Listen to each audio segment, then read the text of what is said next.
How's it going, everyone? Welcome back to another video on my channel. My name is Mike. If you're new here, welcome. Today I'd like to talk to you about what the narcissist thinks of their home. If you like this content, if this resonates with you or you can relate to it, please give it a like, smash the thumbs up button, comment down your thoughts, opinions, and wisdom, and please subscribe while you're at it. Thank you very much. It's much appreciated. So let's get right into it.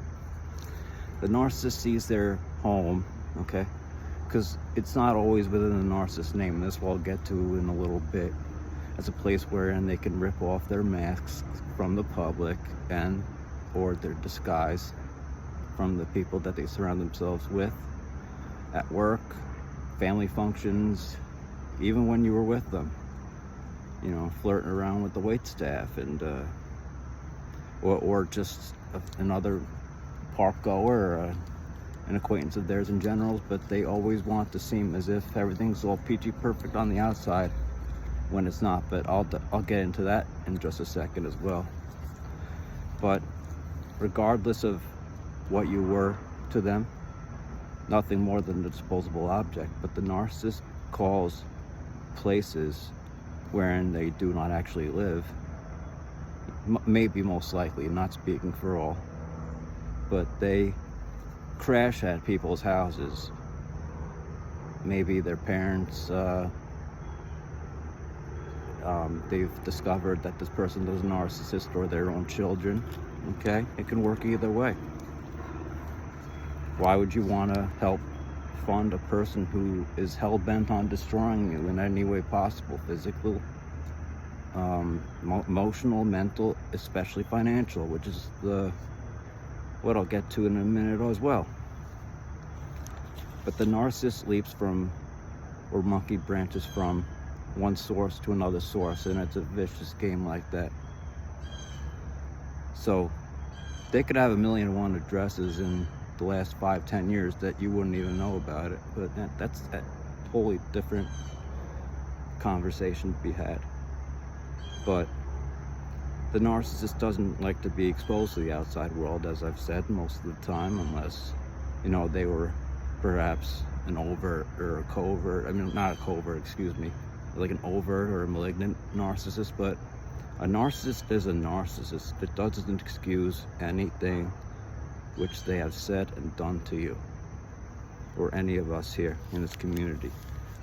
None of that all matters in the here and now, because the narcissist was and always will be a narcissist. At this point in time which you are consuming this content, you know, we have been through the rabbit holes, you know, the rumination period of what once was I ever loved? Is this narcissist, or, you know, at the time, this person I thought I loved, and who loved me back, and vice versa. The narcissist fakes love, puts on a facade for the outsiders, like take for instance the neighbors at home or around the home.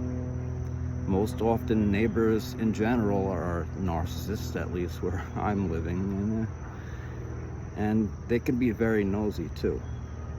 Like the type who will, you know, stare out their window blinds real creepily, or take a section off just so they can peer outside the window at anyone and anything, like they've never seen someone walk down a sidewalk. But at any rate, the narcissist could be bad-mouthing you to the neighbors, they could be smearing you, and then the first thing you encounter is the smear campaign. It's when the narcissist goes around to other people, such as neighbors, colleagues, friends, family, and they slander your good character. They trash talk you about what a horrible person you are when you're far from it. I know this all too well, not just within myself, but in my own family too, because I've grown up in a broken household. And I can recall what my father told me in the years after he divorced. When he came back for something, I don't know what it was pertaining to, but the narcissistic parent would just laugh in his face about how the house was theirs now and not my father's. And my father said, good, enjoy it, and how The narcissists are very evil. They don't care about your money. They don't care about your relationships. They don't care about the relationship around them. They think that we would never figure them out or be able to get away, but we did. Hopefully by now, if you can't go full no contact, go gray rock immediately. Unlike stonewalling, which the narcissist implements when they just don't answer questions, or they gaslight you into making you think that, whatever the case may be, that they still are on your side, whatever, until you call them out, perhaps, or you expose them and their mask, and then they all of a sudden project and blame shift and hold things that were said and done in the past against you, even if it was something as simple as, oh, you didn't do the laundry enough, or you don't know how to cook, get over yourself, stuff like that. And this was all within the confinements of a 4-door house, apartment, condominium, whatever. It's never fun when neighbors and cops, get involved with what the narcissist does within their own home sometimes. They act out, they act belligerent, they drink too much, they think, or they surround themselves with the wrong people. And they got one standard for you, but not for themselves. Moving on. A narcissist, when you ask yourself, was I ever loved? Was I really that evil? Or was that person really that evil? Yes, indeed, yeah. The narcissist is an evil, foul creature. Nothing more, nothing less. They're lower than the dirt underneath your ship. Okay? That you just can't shake off for a little bit and then comes off. You will heal. You will, cleanse yourself internally of the ruminating, of the hopelessness, the helplessness, the sadness. I know what it's like, but we must process things instead of ruminating in what once was. But getting back on topic here with the narcissist and what they call home. Narcissists, regardless of whether the house, condo, apartment, whatever is under their name or not, they are complete bums who use your absence from the home. Let's say you go to work for 12 hours and you come back much later. They take everything for granted. Your love, your empathy and companionship, which is why you have to vet people, before you move into them or with them, or if they move in with you. Don't be arrogant, I'm not saying be that, but I am saying don't be afraid to set boundaries. Even if the narcissist says, oh, you're being too controlling, you never let me go out, or some exaggeration like that, which could not be farther from the truth. The fact of the matter is, he or she, the narcissist in question, just doesn't want to be caught, gallivanting around at bars, clubs, shady places like that late at night, and you don't know where they are. They're slow to get back to you, if at all. So they only use your home, just like with your car. Maybe you lent them their car, or your car, excuse me. But you lend them everything, like you can have everything in the world and then more, because I wanted to spend the rest of my life with you, but that wasn't what panned out, obviously. This is why I say don't share bank accounts with anybody, including your own spouse. It's best to just keep your money all in one spot, so that way the narcissist can't swipe your or her hard-earned money toward the house, toward the mortgage, towards the maintenance and all that. Don't give them access to F you over. That's all I'm saying. They always bum others for car rides. They never want to, they don't have good work ethic, even when times fall tough and it's a bad economy out there, whatnot. But just saying hypothetically. I'm not gonna talk more about about that on this channel, but what I will say is that they love to virtue signal and be the newest, hottest topic around the block whenever the narcissist isn't begging others like yourself for free car rides all around the town or the city, or you lend them the usage of your car if you happen to share one with them, or did, past tense did, the narcissist did in the past. And by the way, pro tip, as I've said, don't share bank accounts if you're not married or tethered to this person, and even then, don't. You are not obliged to have them and their name on your home. They don't even work with you as a teammate. They just see you as an obstacle to get in the way of what they want, whether it be car, money, houses. They want to live the lifestyle of a prince or a princess without actually having to go out and make it themselves. Like I said, we all fall on hard times sometimes, but the narcissists are perpetual victims. At the home, which they shared either with you or the new source of supply, wink wink, or that new friend, wink wink, whatever the case may be, they will always say that they're so lonely at home, no one pays attention to them, that their spouse, their lover, whoever doesn't give them much love, when in fact you were trying, and the narcissist is so resistant, and they want to, it's a complete smear campaign.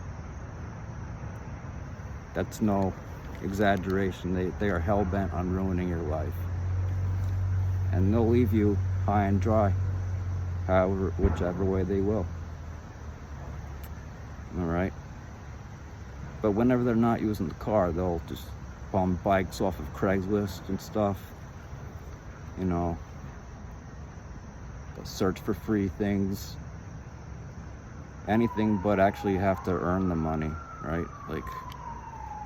And then they have the gall, when you point out to them about the financial abuse or their lack of hard work or their lack of love for you. It's like, I'm giving it all and then some to you, and nothing is getting better. Your situation is not improving, and you're stonewalling me. You're having me on hold, or what's going on here with this flaking crap? And then they'll say something as ridiculous like, oh, money can't buy a relationship or whatever. So once they're caught in their act, that's when they rip off the mask off their face, and they expose themselves, they expose who they truly are, just as I've said before. They don't care about your money. That's why they monkey branch from one person, one source of supply, to the next, whether they're narcissists, just like them, or perhaps someone who didn't know better at the time. Now let's flip the script real quick.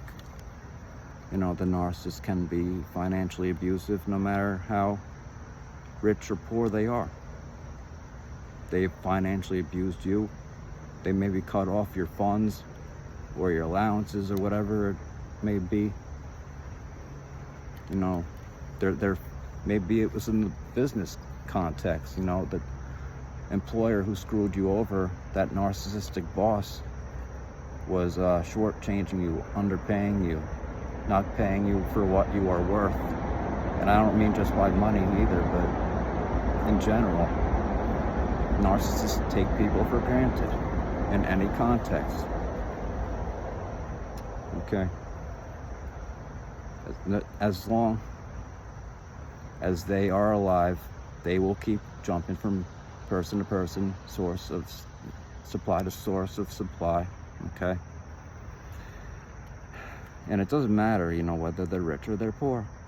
They're still playing the same games. A narcissist is a narcissist, just as long as you are no longer a part of it, just as long as you're not providing a roof over their ungrateful heads. And guess what happens after you offer them like a beach house, condominium, a whole floor, all to themselves, and the narcissist is still not satisfied. This only has 31 bathrooms instead of 40. Or I don't like the paint color of this, or let's fix up the backyard, let's turn the garage into an apartment, or things like that, which you never intended to ever do or want. But then they control you inside the house. They'll pressure you into doing things that you don't want to do. And I don't mean just maintenance work, I mean like drastic changes which they don't need.